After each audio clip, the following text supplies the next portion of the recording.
So the first thing to understand is that the volume of a sphere is 2/3 the volume of a cylinder, which means that the volume of a cylinder is going to be equal to, if you multiply both sides by 3/2, 3/2 times, so 1.5 times the volume of the sphere. So given this, for 2a, the spherical catoid has a volume of 9 centimeters squared, so the volume of a cylinder to contain that is going to be equal to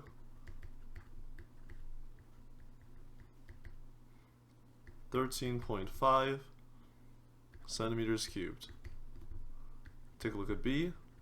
The volume of the cylinder here is going to be 3/2 times 81 centimeters cubed,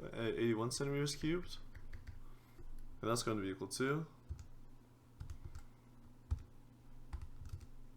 121.5 centimeters cubed. And for C, we have the volume. We have a globe,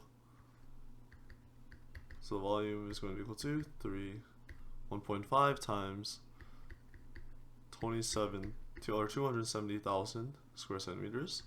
So the volume of the cylinder has to be equal to, if you plug it into your calculator, 405,000 centimeters cubed.